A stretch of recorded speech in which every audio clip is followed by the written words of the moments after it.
Hola, buenas noches. Mi nombre es Jonathan Parra. Hoy vamos a hablar acerca del módulo de Pedagogía Críticas y Coloniales, donde tengo toda la intención de llevar a flote e integrar todos los saberes de la práctica pedagógica y el rol tan importante que tiene el docente dentro del desenvolvimiento de las diferentes teorías y postulados que hemos estudiado a lo largo de esta materia.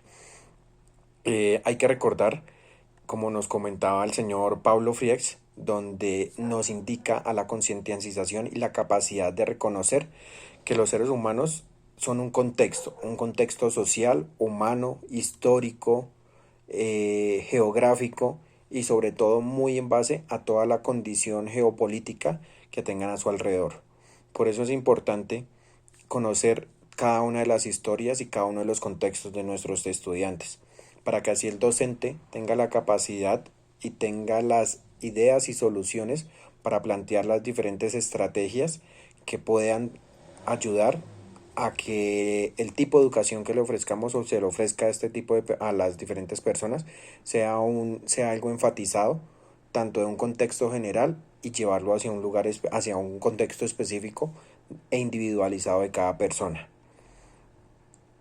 Debemos tratar de buscar y de lograr para las y debemos tratar de encontrar las diferentes limitaciones para así poder buscar cuáles son las alineaciones en las que han venido sometiéndose las diferentes personas en nuestro contexto geopolítico. Se debe buscar la flexibilidad y dinamizar un poco el proceso educativo en cuanto a los diferentes tipos de estudiantes y el contexto histórico. Es muy diferente las personas de hace 20 años a las personas y a los estudiantes que están en nuestra época, debido a todas las condiciones tanto tecnológicas, políticas, ambientales, cambia el proceso y se vuelve un proceso más inclusive, debido a todas las normas y a todas las condiciones que se han implementado actualmente.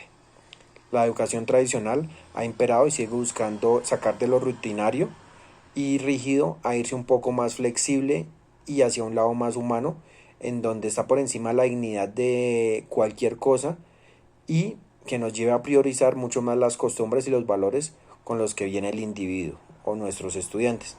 Si bien es importante que tengamos que entender que esta parte del humanismo lo que busca es pretender la igualdad de los derechos y que de esta manera se pueda liberar al individuo, transformar un poco la conciencia en un rol crítico y autosuficiente. Asumir la pedagogía crítica en el contexto educativo es pensar en un nuevo paradigma y por eso, como se dice en los inicios de las diferentes lecturas, el rol que ocupa el docente en el aula es el principal, dejando a un lado el de los estudiantes porque la cabeza de la educación y de los roles que van a implementar los diferentes estudiantes tiene que ser encabezado por el docente, como un agente transformador de los procesos formativos que se presentan en el día de hoy. Es muy importante porque este personaje centra un poco el proceso formativo, localizando específicamente en preguntas cuáles son los diferentes contextos, debilidades, fortalezas de los estudiantes. Esto influye también de una manera muy significativa en el desarrollo de las actividades en el ejercicio académico. El maestro debe integrar la pedagogía crítica y debe considerar que todo se vuelva dinámico, que todo sea integral y que todo sea recursivo para que los diferentes estudiantes tengan la posibilidad de incluirse en cada uno de las posibilidades que ofrece el docente. Debe tratar de satisfacer las necesidades reales en el diferente contexto de cada persona. Debe buscar de alguna u otra forma estimular la capacidad intelectual, ya que en los diferentes personajes o diferentes estudiantes no tienen todos la misma habilidad de aprendizaje. No todos debemos generalizarlos a todos porque unos aprenden de una forma más fácil y otros de una forma más lenta. Unos aprenden de una forma crítica y otros aprenden de una forma, digámoslo, retórica. Entonces debemos buscar las formas y el docente debe ser el eje para que estos diferentes tipos de aprendizaje sean integrados en un solo sistema.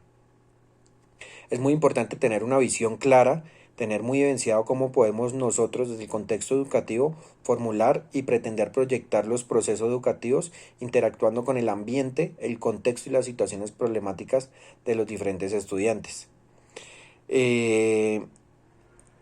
La educación intercultural hace parte de la convivencia, de la tolerancia y del desarrollo que hacen los estudiantes en las aulas y se confrontan con diferentes etnias o diferentes culturas. Actualmente hemos visto mucho más en las universidades donde vemos este encuentro cultural. Personas de culturas guayú, personas indígenas, personas del Amazonas, de las islas caribeñas, todas vienen a integrarse a veces a un centro de acopio como lo es Bogotá. Entonces, si vamos directamente hacia la Universidad Nacional, que es una de los grandes referentes, podemos encontrar donde todo este tipo de culturas se encuentran y a veces hay choques y a veces el docente debe tratar de cubrir todas estas necesidades y todo este tipo de diferentes pensamientos, porque el pensamiento crítico de cada uno de los personajes en las diferentes culturas es muy diferente. Es mis principios éticos como persona del Caquetá o como persona del Amazonas o como persona isleña a veces son muy diferentes a las personas de las capitales. Entonces es ahí la importancia de que todo el nivel intercultural tengamos, el docente tenga que tener un conocimiento previo para así poder regular y poder generalizar el tipo de conocimiento que quiera impartir. Todas las teorías hacen parte, como nos bien dice Pablo Freire, hacen parte de la formación. Todos los modelos permiten un desarrollo constructivo y permiten desarrollos evolutivos donde podemos hablar de una escuela pedagógica, la cual debe ser constructiva diariamente. Todos los días aprendemos y todos los días debemos modificar la forma de enseñanza para que sea útil y los estudiantes propongan un desarrollo donde todos podamos integrarnos. No solo que el docente proponga, sino que el estudiante también, para que sea una forma dinámica y bilateral. El conocimiento debe ser tanto del docente para el estudiante como para el docente, como del docente hacia el estudiante, del estudiante hacia el docente. Ellos pueden proponer ideas que puedan ser positivas para las vidas diarias. Mejor que nadie, ellos mismos conocen cuáles pueden ser sus fortalezas y cuáles son sus debilidades. También queremos inculcar que a pesar de esta pandemia, a pesar de todas las emergencias que hemos vivido, el uso de las TICs ha sido totalmente beneficioso para que la educación no se estanque. Hemos visto cómo los estudiantes se han podido integrar mucho más con sus familias y con sus padres para el uso de esto y la integración de las actividades en conjunto. El uso de las tecnologías permite que se involucre gran parte del núcleo familiar y haya una conexión más constante y más permisiva entre el estudiante y el docente.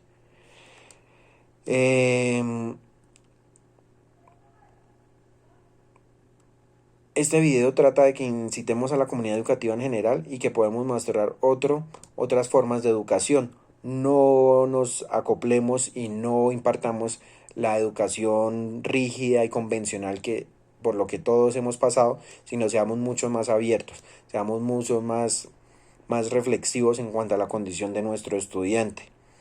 La transformación de otros seres y otras personas a cuanto a su desarrollo educativo debe estar planeada en cuanto a cuáles son las habilidades y cuáles son los defectos que tengamos durante nuestro desarrollo como personas. Entonces es muy importante que el docente y los estudiantes tengan una conexión tanto de manera académica como de una forma sentimental, por decirlo así, una forma más espiritual. Entonces, en tratar de individualizar a cada uno de nuestros estudiantes, pero generalizar la forma de enseñanza para que todos puedan tener un lenguaje inclusive en el desarrollo de la educación y en el aprendizaje. Muchas gracias.